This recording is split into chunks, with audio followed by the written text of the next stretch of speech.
Okay, so I think one of the main reasons we haven't seen that much activity or any activity really of significance in the Yankee world is because we were waiting for this deadline for qualifying offers, and it just passed 5 p.m. Eastern time for players to accept or reject qualifying offers final decision. And Brandon Belt of the San Francisco Giants was the only player to accept it. So a bunch of those players on that list were of interest of Yankees, or are potentially still are of interest to Yankees. And I think that's one of the reasons why the Yankees haven't done anything yet. Now they've been they're always frustratingly patient in the free agent market and the trade market and all this stuff. So, but stuff that we've heard has been speculation.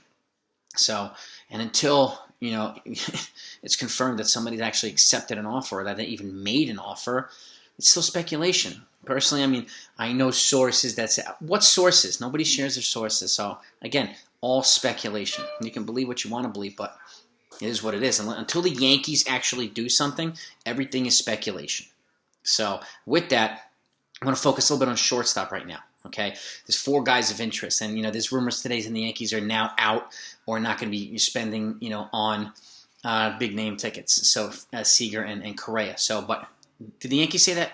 No, they did not. So until they make a decision themselves, everything is speculation. Okay, and it is what it is. I'm not going to put out stuff on this channel that the Yankees have done this when they haven't done it yet, or if I haven't gotten a verified source. So I'm gonna stick it. I'm staying in reality here, okay? But speculation is fun, rumors are fun, and I like to play part of it. But I'm not gonna definitely put out false information when it comes out to be, just that later on. So, but with that, 4 shortstop targets for the Yankees, and again, you kind of know who I think is the best value, and I'll confirm. I'll verify that again at the end. But I'm gonna give you some stats, okay? 277 batting average. Okay, this is player 1. And career numbers: 133 home runs, 489 ribbies, 481 slugging, 356 on-base percentage, 162 doubles, and 33 stolen bases. I want to give you more than just home runs and RBIs. I want to give you a little bit more of a representation of the player they are. That's why I'm adding stolen bases and doubles, so you can see they're not that reliant on power only. So, number 2, player 2, 297 career average, 104 home runs, 364 ribbies, 521 slugging, which is more than the first player, 367 on-base percentage, slightly higher, 164 doubles, and 12 stolen bases. So the speed is not there as much. Okay, and player 3, 256 batting average, 160 home runs, 482 ribbies, 444 slugging, 324 on-base percentage, 209 doubles, and 81 stolen bases. A little bit more balanced, right?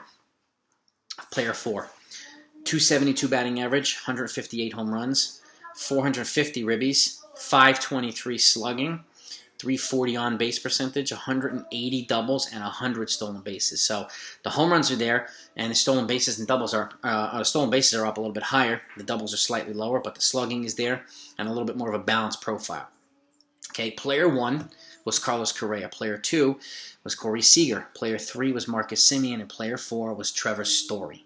So the two guys I mentioned first, okay, their stats are there, but the more robust balance in statistical profile, particularly when it comes to these things, are with Semien and Story. So and those 2 guys are going to cost half the price that of a Seager and a Correa would. So if there's any credence to the Yankees not wanting to spend, these are probably some of the reasons why.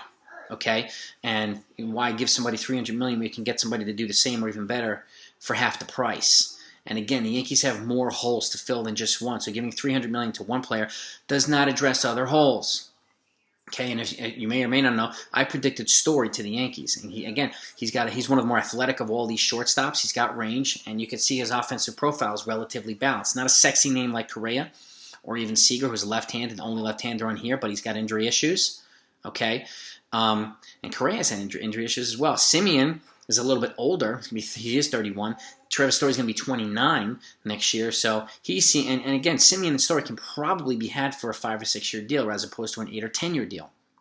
So, again, I'm still sticking with my prediction of Story to the Yankees, despite a lot of people, maybe he last on most people's list.